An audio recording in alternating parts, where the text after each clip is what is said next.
ಎಲ್ರಿಗೂ ನಮಸ್ಕಾರ. Welcome back to my channel Smart Edulogic. ಇವತ್ತಿನ ವಿಡಿಯೋ ನಮ್ಮದು ಸೈನ್ಸ್ ಕ್ವೆಶನ್ ಪೇಪರ್ 2024 ಆದರ್ಶ ಒಂದು entrance exam, school entrance exam question ಪೇಪರ್ನ ಬಿಡಿಸ್ತಾ ಇದ್ವಿ. ಅದರ ನೆಕ್ಸ್ಟ್ ಭಾಗ ಯಾವುದು ಅಂದರೆ ವಿಜ್ಞಾನದ ಒಂದು ಭಾಗ, ಅದನ್ನ ಬಿಡಿಸ್ತಾ ಇದ್ದೀವಿ ಈಗ ಈ ವಿಡಿಯೋದಲ್ಲಿ. ಸೊ ಅದಕ್ಕಿಂತ ಮುಂಚೆ ನೀವೇನಾದರೂ ನನ್ನ ಚಾನಲ್ನ ಸಬ್ಸ್ಕ್ರೈಬ್ ಮಾಡಿಲ್ಲ ಅಂದರೆ ಪ್ಲೀಸ್ ಸಬ್ಸ್ಕ್ರೈಬ್ ಮಾಡಿ, ಸಪೋರ್ಟ್ ಮಾಡಿ. ಇನ್ನೂ ಹೆಚ್ಚಿನ ವೀಡಿಯೋಸ್ನ ಒಂದು ಬೆನಿಫಿಟ್ನ ನೀವು ಪಡ್ಕೊಳ್ಳಿ ಅಂತ ಹೇಳ್ತಾ, ಸೊ ನೆಕ್ಸ್ಟ್ ಕ್ವೆಶನ್ ಪೇಪರ್ನ ಈಗ ಸ್ಟಾರ್ಟ್ ಮಾಡೋಣ. ಮೊದಲನೇ ಪ್ರಶ್ನೆ, ತಮ್ಮ ಆಹಾರಕ್ಕಾಗಿ ಇತರೆ ಪ್ರಾಣಿಗಳನ್ನು ತಿಂದು ಬದುಕುವ ಪ್ರಾಣಿಗಳನ್ನು ಹೀಗೆನ್ನುವರು? ಆಪ್ಷನ್ ಎ ಸ್ವಪೋಷಕ, ಬಿ ಮಾಂಸಾಹಾರಿ, ಸಿ ಸಸ್ಯಾಹಾರಿ, ಡಿ ಮಿಶ್ರಹಾರಿ. ಆಹಾರಕ್ಕಾಗಿ, ಪೋಷಣೆಗಾಗಿ ಇನ್ನೊಂದು ಪ್ರಾಣಿನ ತಿಂದು ಬದುಕೋದಕ್ಕೆ ನಾವೇನಂತ ಕರಿತೀವಿ? ಆಪ್ಷನ್ ಬಿ ಮಾಂಸಾಹಾರಿ.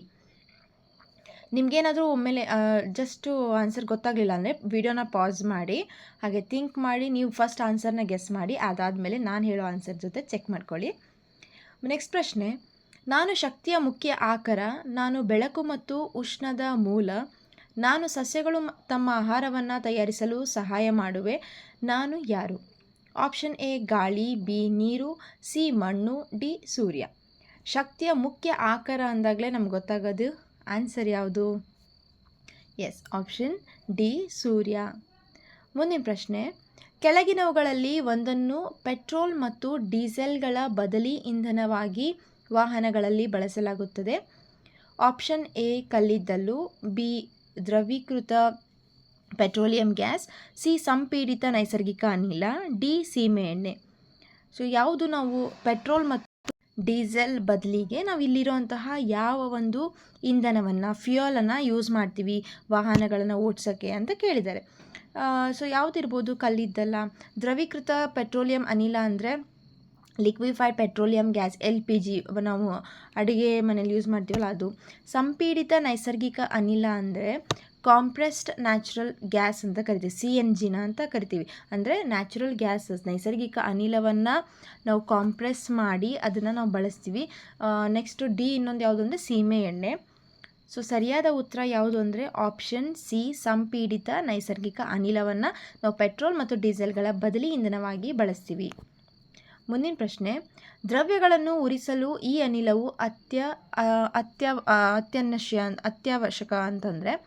ಆಪ್ಷನ್ ಎ ಇಂಗಾಲದ ಡೈಆಕ್ಸೈಡ್ ಅಂದರೆ ಕಾರ್ಬನ್ ಡೈಆಕ್ಸೈಡ್, ಸಿ ಸಾರಜನಕ ಅಂದರೆ ನೈಟ್ರೋಜನ್, ಬಿ ಸಾರಜನಕ, ಸಿ ಆರ್ಗನ್, ಡಿ ಆಮ್ಲಜನಕ ಅಂದರೆ ಆಕ್ಸಿಜನ್. ಸೊ ಇದರಲ್ಲಿ ಇವಿರುವಂಥ 4 ಅನಿಲದಲ್ಲಿ ನಮಗೆ ಯಾವ ಅನಿಲ, ಯಾವ ಗ್ಯಾಸ್ ನಮಗೆ ವಸ್ತುಗಳು ಉರಿಬೇಕಂದ್ರೆ ಅಂದರೆ ಯಾವುದನ್ನು ಯಾವುದು ಬೇಕು ಉರಿಯೋದಕ್ಕೆ, ವಸ್ತುಗಳು ಉರಿಯೋದಕ್ಕೆ ಯಾವ ಅನಿಲ ಬೇಕು ಅಂತ ಕೇಳಿದ್ದಾರೆ. ಯಾವುದು? ಆಪ್ಷನ್ ಡಿ ಆಕ್ಸಿಜನ್, ಆಮ್ಲಜನಕ ಬೇಕು. ಮುಂದಿನ ಪ್ರಶ್ನೆ, ಇವುಗಳಲ್ಲಿ ಒಂದು ಜಲಾಶಯಕ್ಕೆ ಉದಾಹರಣೆಯಾಗಿದೆ? ಜಲಾಶಯ. ಆಪ್ಷನ್ ಎ ಅಣೆಕಟ್ಟುಗಳು, ಬಿ ನದಿಗಳು, ಸಿ ಬಾವಿಗಳು, ಡಿ ಕೆರೆಗಳು. ಜಲಾಶಯಕ್ಕೆ ಉದಾಹರಣೆ ಯಾವುದು? ಆಪ್ಷನ್ ಎ ಅಣೆಕಟ್ಟುಗಳು. ಮುಂದಿನ ಪ್ರಶ್ನೆ, ಭೂಮಿಯ ಮೇಲ್ಭಾಗವು ನೀರಿನಿಂದ ಆವರಿಸಿರುವ ಶೇಕಡ? Option A 78, B 90, C 71, D 23. ಎಷ್ಟು ಭಾಗ ಅಂತ ನೋಡಿದ್ರೆ ಆಪ್ಷನ್ ಸಿ 71%, 71% ಭಾಗ ನೀರಿನಿಂದ ಆವರಿಸಿದೆ. ಮುಂದಿನ ಪ್ರಶ್ನೆ, ಬರಗಾಲದ ಮಿತ್ರರು ಎಂದು ಕರೆಯಲ್ಪಡುವ ಆಹಾರ ಪದಾರ್ಥ? ಆಪ್ಷನ್ ಎ ಸಿರಿಧಾನ್ಯಗಳು, ಬಿ ದ್ವಿದಳ ಧಾನ್ಯಗಳು, ಸಿ ತರಕಾರಿಗಳು, ಡಿ ಏಕದಳ ಧಾನ್ಯಗಳು. ಬರಗಾಲದ ಮಿತ್ರರು ಅಂತ ಯಾವುದು ಕರೀತಾರೆ?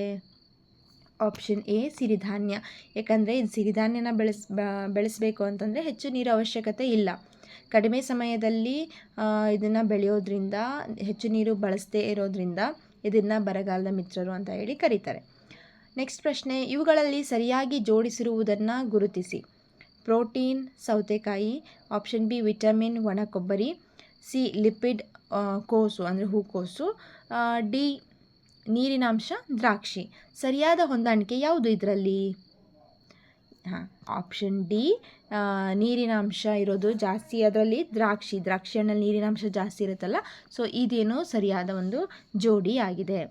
ಮುಂದಿನ ಪ್ರಶ್ನೆ, ದ್ರವ್ಯದಲ್ಲಿ ಒಟ್ಟು ಕಣಗಳು ಇದರ ಮೇಲೆ ಅವಲಂಬಿತ ಆಗಿರುತ್ತದೆ. ದ್ರವ್ಯ ಒಂದು ವಸ್ತುಗಳಲ್ಲಿ ಇದೇನು ವಸ್ತು ಇರುತ್ತಲ್ಲ ಇದರಲ್ಲಿರುವಂತಹ ಕಣಗಳು, ಇದರೊಳಗೆ ಕಣಗಳಿರ್ತಾವಲ್ಲ, ಇದು ಯಾವುದರ ಮೇಲೆ ಒಂದು ಅವಲಂಬಿತ ಆಗಿರುತ್ತೆ ಅಂತ ಹೇಳಿ ಕೇಳಿದ್ದಾರೆ. ಆಪ್ಷನ್ ಎ ರಾಶಿ, ಬಿ ತೂಕ, ಸಿ ಸಾಂದ್ರತೆ, ಡಿ ಒತ್ತಡ. ಯಾವುದು? ಆಪ್ಷನ್ ಎ ರಾಶಿ, ಅಂದರೆ ಇಂಗ್ಲೀಷಲ್ಲಿ ನಾವೇನಂತ ಕರಿತೀವಿ, ಮಾಸ್ ಅಂತ ಹೇಳಿ ಕರಿತೀವಿ. ಓಕೆನಾ? ತೂಕಕ್ಕೆ ವೇಟ್, ಸಾಂದ್ರತೆ ಅಂದರೆ ಡೆನ್ಸಿಟಿ, ಒತ್ತಡ ಅಂದರೆ ಪ್ರೆಷರ್. ಸೊ ಇದ್ಯಾವುದಲ್ಲ, ಆಪ್ಷನ್ ಎ ರಾಶಿ ಇಸ್ ದ ರೈಟ್ ಆನ್ಸರ್. ಮುಂದಿನ ಪ್ರಶ್ನೆ, ಈ ದ್ರವ್ಯವು ನೀರಿನಲ್ಲಿ ತೇಲುತ್ತದೆ. ಯಾವ ವಸ್ತು, ಈ ಕೆಳಗೆ ಕೊಟ್ಟಿರುವಂಥ ಯಾವ ವಸ್ತು ನೀರಿನಲ್ಲಿ ತೇಲ್ತವೆ ಅಂತ ಕೇಳ್ತಾರೆ. ಆಪ್ಷನ್ ಎ ಗೋಲಿ, ಬಿ ನಾಣ್ಯ, ಸಿ ಒಣಗಿದ ಎಲೆ, ಅದು ಓಕೆನಾ, ಒಣಗಿದ ಎಲೆ, ಡಿ ಕಬ್ಬಿಣದ ರಾಡ್. ಯಾವುದು ಆನ್ಸರು? ಆಪ್ಷನ್ ಸಿ ಒಣಗಿದ ಎಲೆ.